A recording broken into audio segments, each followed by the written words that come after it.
A biologia pode explicar sua posição política? Naruhodo.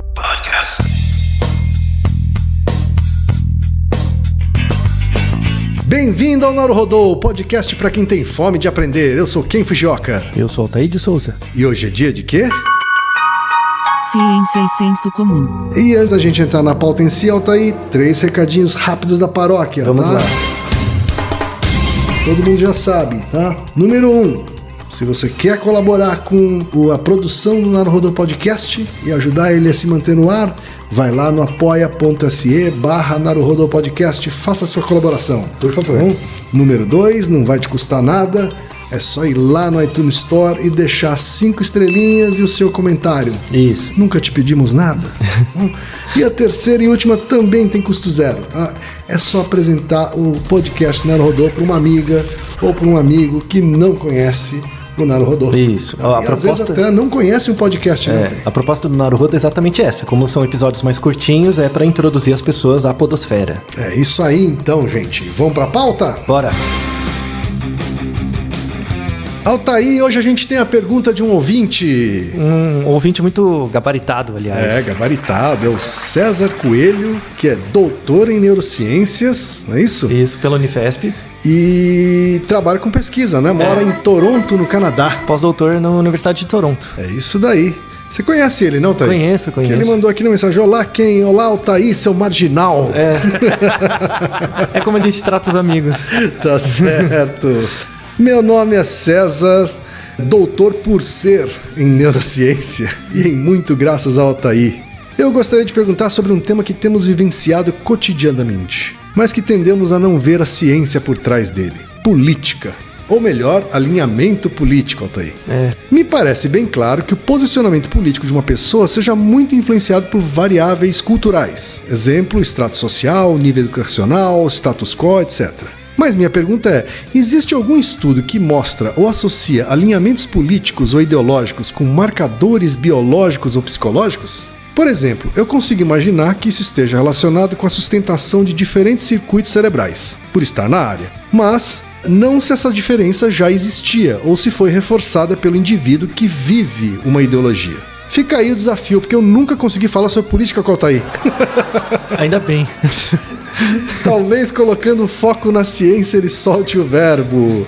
E aí aproveito para elogiar a gente, Altair. Estou adorando o programa, ouvindo os programas passados enquanto dirijo para o laboratório. Além disso, gostaria de dizer que o Naruhodo tem um efeito muito legal nos próprios acadêmicos. O acadêmico tem a mania de ler somente artigos de sua área. E sempre admirei muito o Altair por não ter aversão a pegar um artigo de qualquer área de estudo e destrinchá-lo. É um estímulo a fazermos o mesmo. Talvez um dia seja cultura geral e não só entre acadêmicos. Tomara. Um grande abraço, César. Muito obrigado, viu, César? Valeu. É isso aí, César. Obrigado pela sua pergunta. E aí, Altair, o que a ciência tem a dizer sobre posicionamento político, alinhamento ideológico, né? O quanto isso é biologicamente definido? Eu tenho medo do pessoal do Facebook, sabe? Esse povo, os causadores do Facebook, assim. Pois é. Indo para a questão principal, Kim, você acha que tem um marcador genético específico, assim, tem um marcador genético específico para a posição política? Eu tendo a achar que não, né, Altair? Então, porque a gente vê muito na divulgação científica isso. Descobriram o gene da inteligência, o gene da opção sexual, o gene, né? Enfim, e já se falava sobre preferência política, né, ideológica, e genes que fossem associados a isso. Então, o primeiro grande erro é: não existe um gene, tá? Isso não existe. Mas tem-se uma linha de pesquisa grande, inclusive tem crescido muito, que trabalha com marcadores biológicos para a preferência política. Certo. Tá? Vamos explicar alguns conceitos anteriormente, para a gente entrar na questão em si. O primeiro conceito é que preferência política não é um comportamento. Tá? Preferência política, na verdade, é o resultado de um conjunto de comportamentos observados. Isso, porque o que a gente consegue observar são comportamentos, né, Altair? É difícil observar uma coisa que tá na cabeça do cara. Assim. Por exemplo, você ser de direita não tem um comportamento. Sim. Você vai conhecendo a pessoa, vendo algumas coisas, aí você tem isso. Ou às vezes a pessoa fala, Sim. né? Mas supondo que ela não diga, você só vai saber se ela é de direita, de esquerda, do meio, o que quer que seja, observando o comportamento dela. Sim. Isso é uma coisa importante. Então, a opção política é um resultado de um conjunto de comportamentos. Indo nas questões biológicas, de fato não existe um gene para isso, mas o que as pesquisas têm estudado muito é uma coisa chamada SNP. Tá? SNP são polimorfismos únicos de nucleotídeos. É uma tradução bem tosca minha. A sigla é SNP. Em biologia molecular, as pessoas estudam muito esses SNPs, né, o jeito de falar SNP. E esses SNPs representam, formalmente, uma pequena diferença, né, na expressão em um simples bloco de DNA. Então você tem o DNA do indivíduo, você tem aquelas 4 letras, né, A, C, T, G lá. Às vezes, por uma variação do indivíduo, você pode ter uma letra trocada. Tá? Essa pequena troca é um polimorfismo. Então é um polimorfismo de nucleotídeo único. São essas pequenas trocas. Na sequência genética. Isso, na sequência. Assim. Na sequência genética. A grande maioria desses SNPs não gera nenhum problema físico para o indivíduo, de desenvolvimento, nada. São mudanças assim comuns que não geram nenhum problema. Mas, para vocês terem uma ideia, no genoma humano, se você imaginar uma fileirinha de letras, né? A cada 300 nucleotídeos, que são 300 letras, você tem um SNP, você tem uma troca, em média. Se você pegar o genoma inteiro, por exemplo, 2 pessoas diferentes, elas podem ter 10 milhões de pontos de diferença, de SNPs. Quando você olha um SNP sozinho, ele não muda nada. Mas quando você olha o conjunto, a analogia que a gente estava discutindo, que eu... É o que diferencia uma pessoa da outra aí, né? Então, mas é o que diferencia, na verdade, a expressão de comportamento entre uma e outra. Então, imagine que você tem 10 milhões de pequenos pedaços de vidro e junta esses pedaços para gerar um vitral. Certo. Né? Os pedacinhos são os mesmos, mas quando você organiza eles, você pode ter pequenas diferenças. Sim. E aí gera uma imagem final muito diferente. Né? Então, a gestalt final é muito diferente. Então, na área de biologia molecular, eles estudam muito esses SNPs como marcador de algumas doenças, como, por exemplo, sensibilidade à toxina. Então, existem SNPs relacionados com uma maior propensão a você ser alérgico a algumas coisas ou outras. Resposta a drogas, então uma maior ou menor resposta a drogas, para tentar customizar o tratamento, a dose. Isso já tem muitos trabalhos. E sabe-se também que os SNPs são relacionados com expressão de comportamento. Então, com a maneira como você lida, por exemplo, com aversão à perda, isso já tem alguns SNPs que mexem com isso. E aí, foi indo mais, começou-se a tentar verificar se existiam SNPs para comportamentos sociais. E entre eles, a expressão política. Então, quando você está falando do SNPs, você está tentando esclarecer que, assim, as diferenças não são em um gene, e sim em conjuntos de genes. Isso, assim? Conjuntos grandes de genes que geram a sua gestalt geral, né? O seu padrão geral. O que se tem nos trabalhos, já se tem algumas revisões, vamos até colocar 2 links na descrição para quem tiver interesse. São artigos mais técnicos, né? Mas são legais. Mas vamos colocar lá. Sim. Um desses artigos, ele avalia esses SNPs num grande banco de dados populacional que existe na Europa, que é um banco de dados de gêmeos, que é o melhor tipo de método para você avaliar diferenças de SNP. Você pega pessoas... Você está pegando 2 pessoas geneticamente praticamente iguais e vê ao longo da vida como os SNPs variam, né, entre essas pessoas. E esse banco de dados é um banco com 9.836 pares de gêmeos, né? Uau, que eles vão acompanhando. Amostra. É uma boa amostra. E eles fizeram uma análise, eles avaliaram os SNPs desses gêmeos e fizeram questões sobre orientação política e tal. E eles notaram que os SNPs explicavam 30% da similaridade política entre os gêmeos. 30%? 30%. Então vamos lá. O que significa isso, Otávio? Quer dizer que se você, por exemplo, pega esses 9.836 gêmeos, pares, você pega um par ao acaso, a probabilidade desses pares compartilharem da mesma visão política é 30%. Assim, de uma forma bem geral, é isso. Logo, 70% da expressão do comportamento de preferência política é explicado por outras coisas, que é o próprio desenvolvimento do indivíduo, as experiências que eles têm, a família, enfim, os exemplos. É o que nós leigos chamamos de fatores externos. Ou fatores culturais. Tá. Né? Fatores então, que não são genéticos, não são biológicos, vamos dizer assim. Isso, mas afetam a expressão desses polimorfismos. Então, 30% não é pouco, né? Nem um pouco, eu achei muito, na verdade. Porque se você pensa que a posição política é algo eminentemente cultural, né? Tudo bem que o indivíduo é um ser político, mas ele nasce num ambiente coletivo, é muito, né? Realmente muito. E isso é em gêmeos, né? Então, se você pegar pessoas irmãos, por exemplo, mas que não são gêmeos, a capacidade explicativa é bem menor. Sim. Tá? Então, o artigo é bom, ele é bem razoável, assim. Ele mostra que os SNPs explicam, né? Mas a explicação, o efeito é baixo.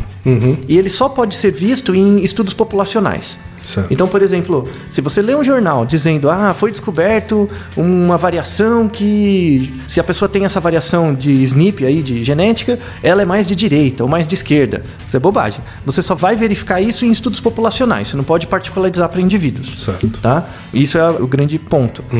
Esses estudos iniciais de marcadores biológicos para produção política geraram vários outros. E esses outros são mais interessantes. Tá? Que eles chamam de genoeconomia. Na genética e economia. Esses são muito legais. Genoeconomics. Né? Isso, genoeconomics. Genoeconomics. Genoeconomics. Que eles começaram a ver. Basicamente, o protocolo desses estudos você faz uma avaliação genética do indivíduo e faz testes para verificar o comportamento dele, seja por questões de atitude, né, avaliar o que a pessoa acha frente a algumas afirmações, seja por técnicas mais lúdicas e tal. Então, alguns economistas começaram a entrar nessa seara e começaram a discutir isso. Por exemplo, na ciência política, você tem alguns trabalhos que mostram relação entre características psicobiológicas dos indivíduos e a predisposição deles ao voto. Mas não é o voto por um partido, é votar ou não. Porque aqui no Brasil o voto é obrigatório, mas boa parte dos estudos é nos Estados Unidos e o voto é facultativo. Né? Então ele está medindo o engajamento ao voto. Assim. Que isso é muito interessante nos Estados Unidos, porque lá você tem que sair de casa e votar. Aqui você é obrigado. Então aqui, na verdade, no Brasil, você reage ao voto. Você tem que fazer alguma coisa pro voto. Lá não, lá ativamente, se você saiu para votar, já que você não é obrigado, você realmente tá já mais é uma motivado. escolha. Você está mais motivado. Né? Outra coisa também são marcadores psicobiológicos para contribuição por partido. O quanto que a pessoa se engaja num partido. Então ela pode gostar do partido, ela pode trabalhar como voluntário, ela pode doar dinheiro. Então esse nível de engajamento também tem explicações em características dos indivíduos. Isso do ponto de vista da ciência política. Na economia, eles começaram a avaliar a posição política em relação a dados do indivíduo. Então eles partem de uma premissa, que é da psicologia, que a posição política emerge dos comportamentos individuais. Tá? Tem áreas na economia que discordam disso, tem áreas da economia que é mais a lógica do Durkheim, por exemplo, que o meio explica o comportamento do indivíduo, mas tem outras linhas que mostram que, na verdade, os comportamentos do indivíduo explicam padrões gerais. Então você não sabe se você vai do particular para o todo ou do todo para o particular. Tá? Essa linha econômica vai do particular para o todo. Então, avaliando o comportamento dos indivíduos, do ponto de vista molecular, né, individual, eu tento verificar padrões comportamentais e esses padrões agrupados vão se chamar posição política ou posição ideológica. Os economistas estudam muito a ideia de aversão ao risco, o quanto que a pessoa tem medo de perder ou não, isso é um grau. O grau de autocontrole que ela tem, autocontrole por definição, é o quanto que você aguenta esperar para ter um ganho maior frente a um ganho imediato pequeno. Então, se eu chego para você, você quer ganhar R$2 agora ou R$20 daqui a 10 minutos? Então, é um ganho muito maior. Compensa esperar 10 minutos. Mas será que você aguenta? Sabe? Então, dependendo das características idiosincráticas do indivíduo, o indivíduo não aguenta. Um pequeno parênteses, tem estudos muito legais de autocontrole com crianças com TDAH, por exemplo. A criança com TDAH ela não aguenta esperar. Então, ela prefere ganhar um brinquedo agora que vale pouco para ela, ao invés de ter que esperar para pegar um brinquedo que ela quer. Aquele experimento com o doce na frente da criança. Assim, isso, né? Isso é um experimento de autocontrole, pra vocês terem uma ideia. Outra variável econômica importante é a questão da confiança. O quanto que a pessoa tem confiança nas instituições ou confiança no comportamento dela, no efeito social dela. Então, eu me sinto uma pessoa que tem um valor para a sociedade. Né? Esse tipo de avaliação de autoconfiança em relação ao seu papel social é algo que eles estudam bastante. E a ideia de pensamento equitativo, que é basicamente a noção de justiça. Assim, justiça equitativa. Então, eu tenho uma certa quantidade de recurso, dependendo da situação, se eu ofereço mais ou menos desse recurso de forma razoável. Então, uma combinação de critérios sociais, vamos dizer assim, e econômicos. Isso, mas sempre focados em decisões. É sempre focado na decisão do indivíduo. Claro. Né? A gente não está medindo valores, né? Não. Está medindo comportamentos, né? Que de repente pode refletir valores. Essa é uma discussão interessante da psicologia cognitiva. Nos anos 80 e 90, os estudos baseavam muito em estudos de atitude. Em publicidade se tem isso até hoje, né? Avaliar a atitude do indivíduo, o que ele acha. Sim, ainda há essa tentativa. Então, isso é uma tendência que vai começar a cair em desuso, né? Porque é muito difícil, o relato verbal não coincide com o comportamento e tal. Então, a psicologia primeiro, depois a economia começou a engajar em jogos, em coisas mais dinâmicas. É difícil saber se a pessoa é honesta perguntando, você é honesta? Exato, é bem por aí. Você tem que colocar ela numa situação Tome uma decisão, né? E aí a gente, o analista é que conclui se ele é honesto ou não. Exato. Né? E às vezes você nem coloca honestidade no jogo, claro, né? É um jogo exatamente. que não tem nada a ver, né? Então, alguns exemplos de jogos que são feitos hoje em dia, que você pega esses resultados e tenta relacionar com posição política. Um deles, por exemplo, é chamado Jogo do Ditador. O Jogo do Ditador imagine que eu tenho 100 dinheiros e eu tenho que dar uma parte desse dinheiro para alguém. O outro não pode arbitrar em nada, então ele vai receber a parte que eu der. E aí a pergunta, o quanto você daria? Tá? É um jogo direto para avaliar altruísmo, né, do indivíduo. Normalmente, nos estudos que já foram feitos, em média a pessoa dá 30 dinheiros e fica com 70. Mas tem indivíduos que, por exemplo, não dão nada. E aí eles avaliam essa variação no quanto você dá. É muito raro o indivíduo não dar nada, ele sempre dá alguma coisa. Eles avaliam essa variação no quanto que a pessoa é altruísta, né, que ela dá, em relação à posição política. Por exemplo, o que se tem é que no Jogo do Ditador, as pessoas que doam mais, que dão uma quantidade maior, são, do ponto de vista político, mas não econômico, do ponto de vista político, mais de esquerda. Aqui vale 2 esclarecimentos. Os estudos são em geral nos Estados Unidos, e a direita e a esquerda nos Estados Unidos não tem nada a ver com a direita e a esquerda no Brasil. Nos Estados Unidos você tem a coisa do democrata e do republicano, que não é igual aqui. Sim. Tá? Então não pegue isso com o partido político daqui, que não rola. Tá? Essa é a primeira coisa.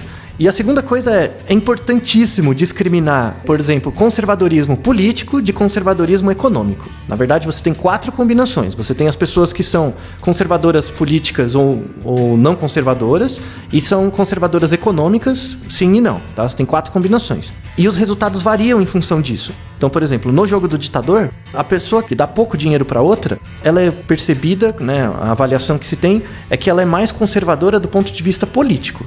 Econômico, não necessariamente. Pode ser que ela seja uma pessoa extremamente liberal, economicamente falando. Isso. Isso é uma coisa que, por exemplo, aqui no Brasil as pessoas não reparam, na verdade, porque é muito dicotômico o discurso, eu acho idiota, óbvio, mas é dicotômico. Você tem pessoas que são conservadoras do ponto de vista social, né, religioso, enfim, mas são liberais do ponto de vista econômico. Isso reflete padrões comportamentais diferentes. Tá? Então, o jeito que você trata o seu recurso é diferente do jeito que você trata os outros.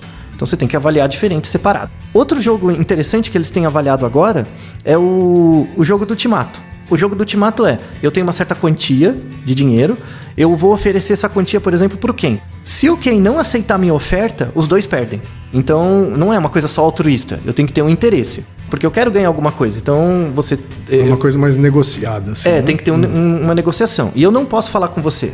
Então eu tenho que te dar o dinheiro, acreditando que você vai aceitar e vai ter que dar certo. Não tem que ter um acordo. Em geral, no jogo do Ultimato, as pessoas fazem um esquema de 60-40. Então eu fico com 60, te dou 40 e tá tudo certo. Nessa distribuição, o outro costuma aceitar. Isso, com 40% você aceita. Certo. Mas, se eu te der menos que 30%, em geral as pessoas não aceitam. Tá? E os dois perdem. Os dois perdem, então não dá certo. Os resultados do jogo do Ultimato mostram que, por exemplo, as pessoas de direita, aí do ponto de vista econômico, não político, as pessoas de direita elas dão menos dinheiro. Quando você trata de uma troca, que é uma questão econômica, ela tende a ser mais, proteger mais os interesses dela. Né? Protecionista. Isso, ela é mais protecionista. Então os liberais econômicos são mais protecionistas. Então eles ficam com uma parte maior e tentam te dar menos. Tá? Mesmo arriscando perder, né? Tá? As pessoas de esquerda, do ponto de vista político, não econômico, né? Elas tendem a dar mais. Elas tendem a dar uma parte mais. Fica 50-50, algo assim. Então é importante, de novo, discriminar o conservadorismo político do econômico. Certo. Tá?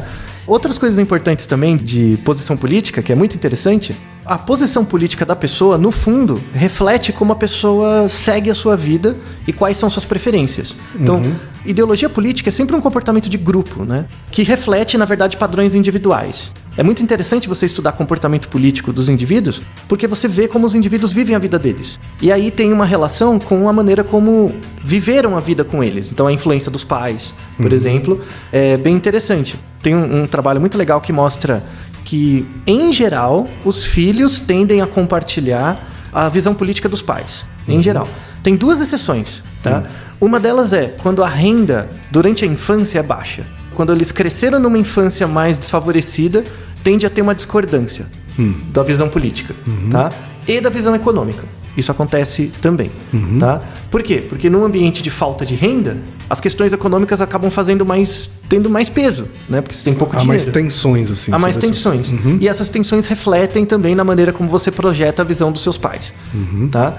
E o interessante é que em famílias, mesmo com a renda ok, em famílias que são um pouco mais desestruturadas, né, os filhos tendem a ter a posição política contrária dos pais. Né? Só que o padrão comportamental deles é o mesmo. Então, por exemplo, se você tem um pai muito, muito conservador, do ponto de vista moral, assim, nem econômico, o filho vai tender a ser liberal demais. Sei. Porque o pai é conservador demais. Entendi. Entendeu? Então, eles agem na mesma intensidade, só que invertido. Né? Então, isso é muito interessante, o efeito social, né, do familiar. E aí a gente chega para a última parte desses efeitos, que, como a gente falou, né, mais ou menos a questão biológica explica em torno de 30%. Né? Então, esse 70% se deve à escolarização, né? Então, seus colegas, né, na escolarização, a família e ao desenvolvimento social do Estado mesmo, porque o próprio país tem um papel nisso. Né? Claro, os exemplos que você vê, as leis propriamente dão essas regras de conduta. Né? Políticas públicas. Isso, tudo isso interfere. Então, é uma área interdisciplinar. A última parte interessante é um conjunto de trabalhos que mostram como a educação pode influenciar na mudança de alguns comportamentos que podem influenciar a posição política depois. Tem um artigo muito legal de 2014, são 3 estudos, mas o mais interessante deles é o primeiro, que eles fazem o seguinte, foi feito na Inglaterra. Eles pegaram crianças de 11 anos, mais ou menos 11 anos, e eles faziam rodas de leitura. Vinha alguém, uma vez por semana, durante 6 semanas, veja que é um período curto, numa fase do desenvolvimento importante da criança, em torno dos 11, 12 anos, que é quando ela está começando a criar a noção de justiça, ela está saindo do operatório concreto e indo para o operatório formal, né, piagetianamente. Então foram feitos durante 6 semanas rodas de leitura. Tinham 2 rodas, né, eram 2 grupos. Ambos os grupos eram lidos para as crianças livros do Harry Potter. Para um dos grupos eram escolhidos trechos que tratavam de xenofobia, de contextos que o Harry Potter lá lidava com questões em que ele era excluído de grupos. E o outro não, o outro eram partes do livro que eram mais neutras, sem conflitos morais e tal. O que aconteceu? Eles avaliaram essas crianças. Antes, fizeram uma avaliação do que elas achavam, por exemplo, sobre xenofobia, sobre casamento de pessoas do mesmo sexo e tal. Depois das 6 semanas, mudou. Fizeram a mesma pergunta? Fizeram perguntas similares, né, para não dar efeito de memória, e viram que as crianças foram muito mais tolerantes à xenofobia, por exemplo, e a casamentos do mesmo sexo. Quais? As que leram as que foram expostas a histórias situações de xenofobia e... Isso, nas histórias do Harry Potter. E o mais interessante é que continuaram avaliando essas crianças 2 anos depois. E aí elas já tinham 13, 14 anos. O comportamento delas continuou mudando. Então, se você é exposto, por exemplo, a histórias, né, ou conteúdos, mídias, né, eles fizeram esse teste tanto com livro quanto com filme. Eles mostraram o filme e dá o mesmo efeito. O interessante é que, na verdade, o efeito do texto é maior do que o filme, mas o filme também dava esse efeito. Então, o processo educacional basicamente é isso, né? Você compartilha conteúdos num certo período crítico do desenvolvimento que, por amnésia da fonte, a criança vai generalizar depois, sem lembrar que era por causa daquele evento e tal. E aí a gente já comentou sobre a amnésia da fonte em outros episódios. Isso, né? Se crianças sentam... As crianças do fundão são mais baixas, tiram notas mais baixas. Então, esse mecanismo educacional, esse artigo é bem interessante de 2014, mostrando que a educação tem um papel fundamental, não só no efeito de políticas públicas, como também na questão do posicionamento político, principalmente frente à xenofobia, frente à identidade de gênero, que foram coisas que eles adotaram lá, nesse protocolo, mas provavelmente pode ser utilizado para outros contextos também. Se você fizesse essas rodas de leitura com as crianças, por exemplo, com 16, 17 anos, não teria o mesmo efeito. Porque 11 e 12 é bem essa época do início do julgamento de valor.